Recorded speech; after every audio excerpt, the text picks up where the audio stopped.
दोस्तों नमस्कार। दोस्तों मैं सतवीर दलाल अपने यूट्यूब के भारत लिंक ग्लोबल चैनल पर आपका स्वागत करता हूं। दोस्तों आपने महाभारत सुनी है या पढ़ी है? अब आप ये पूछ रहे होंगे कि आज ये वीडियो में शुरू-शुरू में ये महाभारत का ज़िक्र कहाँ से आ गया? तो दोस्तों महाभारत का इसलिए आ गया ज़िक्र कि आज हरियाणा की राजनीति के अंदर और चुनावी महाभारत में जो परिस्थितियाँ होने लग रही हैं, वो बिल्कुल वही परिस्थितियाँ हैं जो महाभारत में शुरू हुई थी। तो महाभारत में थोड़ा हाँ जिन लोगों ने नहीं पढ़ी होगी या फिर टीवी पे नहीं देखी होगी, मैं थोड़ा उनको बताना चाहूँगा कि जब महाभारत का युद्ध शुरू हुआ था उसमें सभी नियम, कायदे, कानून सभी कुछ हुआ करते। लेकिन जैसे-जैसे युद्ध युद्ध ना आगे बढ़ता गया और कौरवों को अपनी हार नज़र आती गई उसमें, तो उस युद्ध की सारी वर्जनाएँ, सारी सीमाएँ सारे नियम, कानून और सारी मर्यादाएँ टूट गई उसमें और लोग को एक ही मकसद रह गया लोगों का, वो था युद्ध जीतना। और युद्ध जीतने के लिए उन्होंने हर वो हथकंडा अपनाया जो उन्हें लगा कि ये ठीक है, चाहे वो कितना ही निम्न स्तर का हो, कितना ही नियमों से परे मर्यादाहीन हो, लेकिन कौरवों ने हर वो नाजायज़ तरीका अपनाया क्योंकि उन्हें लगता था उनका एक ही मकसद था कि किसी तरह से बस युद्ध जीता जाए और यही आखिरी लक्ष्य था। तो आज के इस चुनावी संदर्भ में बिल्कुल वही परिस्थितियाँ उत्पन्न हो चुकी हैं दोस्तों। आज इस हद तक बात आ चुकी है कि लोग ये भी नहीं सोच रहे कि बोलते हुए कि वो मर्यादाओं को तोड़ रहे हैं, वो बोल रहे हैं तो उसका समाज पे क्या असर पड़ेगा, वोटरों पे क्या असर पड़ेगा। तो मैं आपको 1-2 चीज़ बताता हूँ। अभी पिछले दिनों मैंने 1-2 दिन पहले ब्रजभूषण शरण सिंह हैं जो कुश्ती के पूर्व अध्यक्ष रहे हैं भारतीय कुश्ती संघ के। तो उनका पहले तो ये बयान आया जब विनेश फोगाट ने जब मेडल नहीं जीत पाई थी तो उनका ये बयान आया था कि देश ने एक मेडल खो दिया। लेकिन जिस दिन विनेश फोगाट ने और बजरंग पूनिया ने कांग्रेस ज्वाइन कर ली, उसी दिन से उस ब्रजभूषण शरण ऐसे-ऐसे बयान देने लग गया कि जिसे नैतिकता के आधार पर तो बिल्कुल भी ये नहीं कहा जा सकता कि ये उचित है।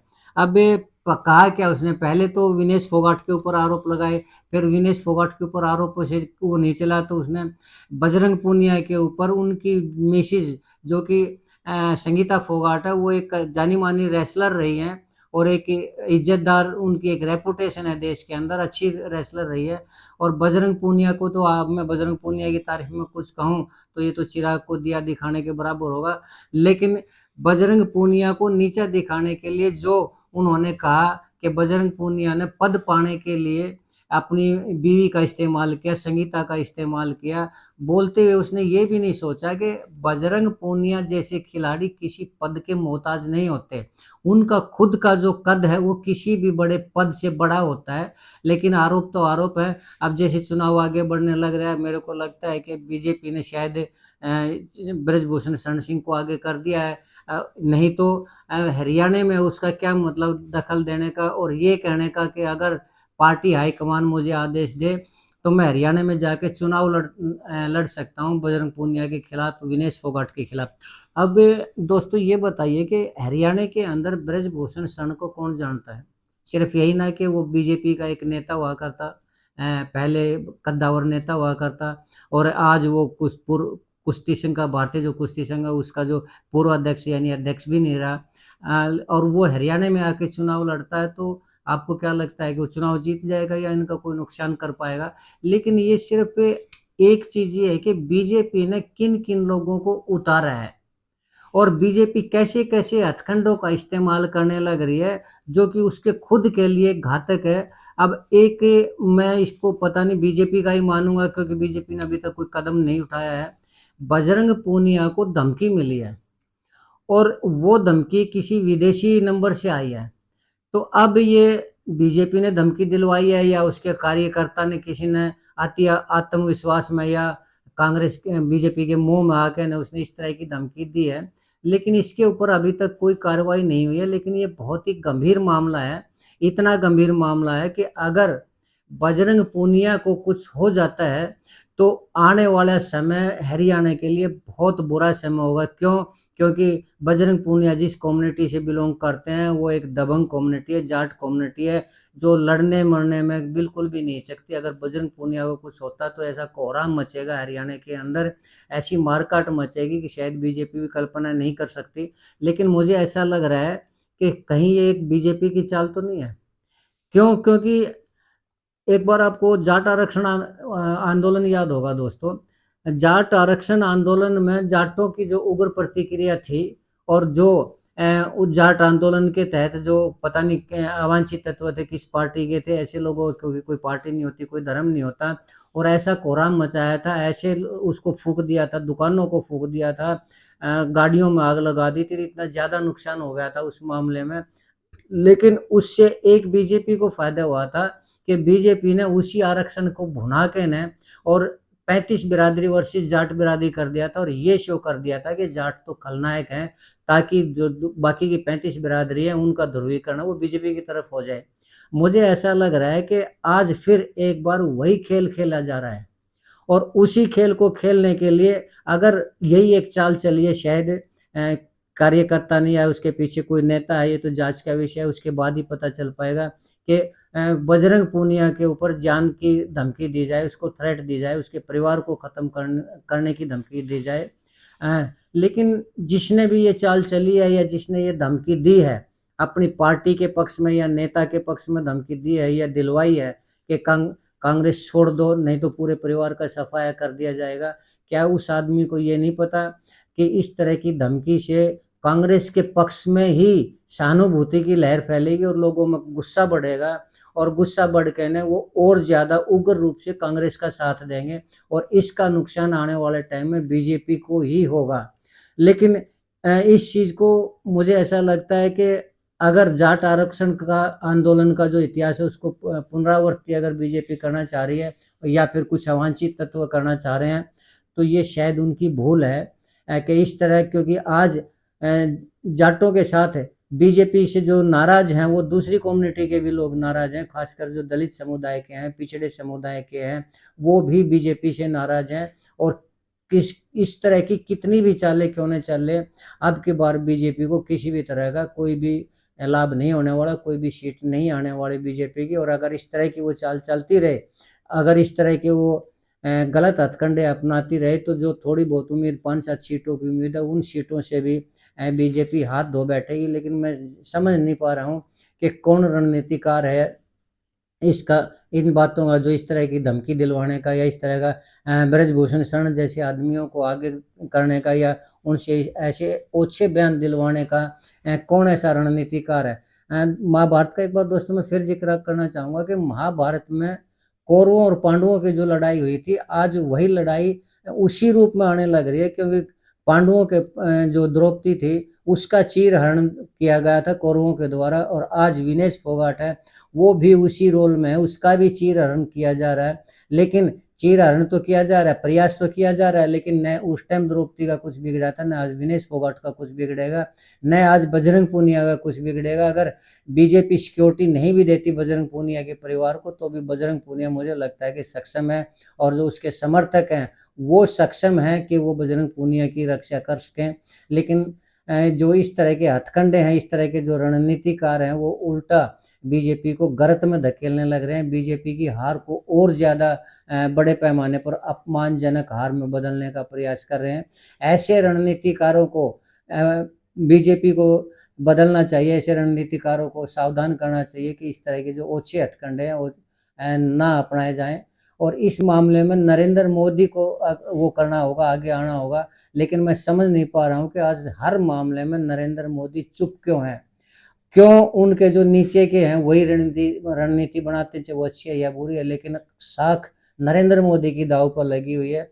दोस्तों नरेंद्र मोदी के अगर मैं रोल को थोड़ा देखता हूँ तो मुझे एक फिल्म याद आती है, ट्रांस। ट्रांस फिल्म में उसका जो हीरो है वो एक छोटे से उसमें मोटिवेशन का काम किया करता है और अपने परिवार का काम चलाया करता है, भरण-पोषण किया करता है। लेकिन कुछ घाघ लोगों की नज़र उसके ऊपर पड़ी और उनको ये दिखाई दिया कि ये तो काम का आदमी है और इससे तो हम बहुत बड़ा मकसद सिद्ध कर सकते हैं, तो उन्होंने उसको धर्मगुरु बना दिया और ऐसा धर्मगुरु बना दिया जो लोगों को गुमराह करे और उनकी मन मुताबिक चल सके और उन्होंने बहुत कुछ उसमें हासिल किया। तो क्या आपको नहीं लगता कि नरेंद्र मोदी भी ट्रांस फ़िल्म के जो हीरो का है वही रोल कर रहे हैं?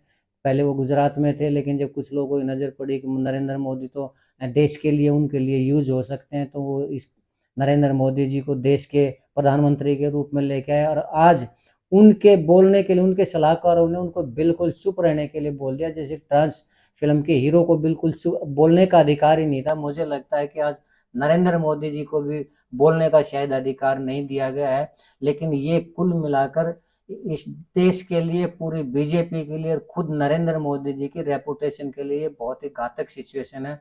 इसलिए इस तरह की रणनीति को मेरे हिसाब से तो नरेंद्र मोदी जी को खुल के बोलना चाहिए और रोकना चाहिए कि वो इस तरह की घटिया हरकत ना करें, ओछी हरकत ना करें। नहीं तो ऐसे बयान, चाहे वो कंगना रनौत का हो, ब्रजभूषण शरण का हो या जेपी दलाल को, ऐसे बयान बीजेपी का ही नुकसान करेंगे। कांग्रेस का इसमें नुकसान तो होगा नहीं, उल्टा कुछ न कुछ फायदा होगा। और अपनी निश्चित हार को देखते हुए जो इस तरह के हथकंडे, अगर बीजेपी इन हथकंडों को ना अपनाए और सही में काम करे और प्रैक्टिकल काम करे तो उसे कुछ फायदा हो सकता है। और अगर कम्युनिटी की क्या समस्याएं हैं, हरियाणा की क्या समस्याएं हैं, उनकी तरफ ध्यान दे और जो गलतियां पिछले 10 साल में हुई हैं उनको, अब भी मैंने कई गलतियों की तरफ इशारा किया है कि चुनाव संहिता लगने के बाद भी अगर कुछ कदम उठाए बीजेपी तो बीजेपी के लिए वो लाभदायक हो सकता है। लेकिन सबसे पहले इस मामले में अब उतरना होगा नरेंद्र मोदी जी को। नरेंद्र मोदी जी को स्पष्ट करनी होगी सिचुएशन और ऐसे लोगों को, ऐसे मुंहफट लोगों को साइड में करना होगा, साइड लाइन लगाना होगा। अन्यथा आने वाले टाइम में अगर इन लोगों की कुचक्कर, इन लोगों की चालें चल गई तो हरियाणा के अंदर एक बार फिर से जाट आरक्षण आंदोलन की पुनरावृत्ति ना हो जाए। अगर बीजेपी यही चाहती है कि एक बार फिर से वही आंदोलन हो और एक बार जाट वर्सेस 35 बिरादरी का एक बार फिर से वो हो, तो ये बीजेपी की भूल है। और इस तरह के हथकंडे से उसको सिवाय नुकसान है, क्योंकि अब की बात 35 बिरादरी उसके झांसे में नहीं आने वाली। देख लिया है उसने कि हरियाणा के अंदर बीजेपी ने क्या क्या कुकर्म किए हैं, कैसे कैसे कार्य किए हैं। लोगों को, चाहे वो किसी भी कम्युनिटी के हों, लोगों को बेरोजगार किया है, क्राइम रेट इतना ज़्यादा बढ़ाया है, इतने दुष्कर्म है दोस्तों को, इसकी चर्चा तो मैं अगले किसी वीडियो में करूँगा। लेकिन बीजेपी इस तरह की अच्छी हरकतों से अगर बाज आए तो ये बीजेपी के लिए फायदेमंद है। लेकिन अगर वो एक और जाट आरक्षण आंदोलन वाला सीन क्रिएट करवाना चाह रही है तो ये बीजेपी की गलती है और इस तरह के हथकंडे वो ना अपनाए। और इस बजरंग पूनिया को धमकी के मामले में वो जांच करे, निष्पक्ष जांच करे और जिस नंबर से फोन आया उसका आईपी एड्रेस से उस आदमी को तुरंत पता लगाए और उसको कड़ी सजा दे और पब्लिक के सामने लाए उसको। और बजरंग पूनिया की सुरक्षा सुनिश्चित करे ताकि बजरंग पूनिया को कम से कम सुरक्षित रखा जा सके। अन्यथा आने वाला समय बीजेपी के लिए, हरियाणा बीजेपी के लिए ही नहीं, अगर बजरंग पूनिया को कुछ होता है तो पूरे देश की बीजेपी के लिए बहुत घातक होगा और आने वाले टाइम में बीजेपी का कोई नाम लेने वाला नहीं होगा। ये मेरा अपना मानना है दोस्तों। तो अगर आपको मेरा ये वीडियो अच्छा लगा तो मैं चाहूँगा कि आप मेरे को बताएं कि मेरे ये जो सोच है वो आपको कैसी लगी, ठीक है या गलत है। और आपने अब तक मेरे जो वीडियो को देखा उसके लिए मैं आपका बहुत बहुत धन्यवाद करना चाहूँगा दोस्तों।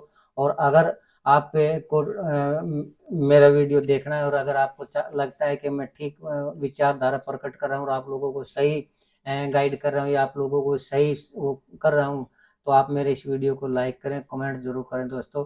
और आप सबसे प्रार्थना है कि आप मेरे चैनल को सब्सक्राइब जरूर करें, यही निवेदन मैं आपसे कर रहा हूँ ताकि मेरा हौसला बढ़े और मैं आप तक इस तरह की जो वीडियो हैं वो लाता रहूँ और आप लोगों को सूचनाएं देता रहूँ और आप लोगों को बताता रहूँ। तो इसके साथ ही दोस्तों, आपने मेरा वीडियो देखा इसके लिए आपका बहुत बहुत धन्यवाद। नमस्कार, जय हिंद, जय हिंद।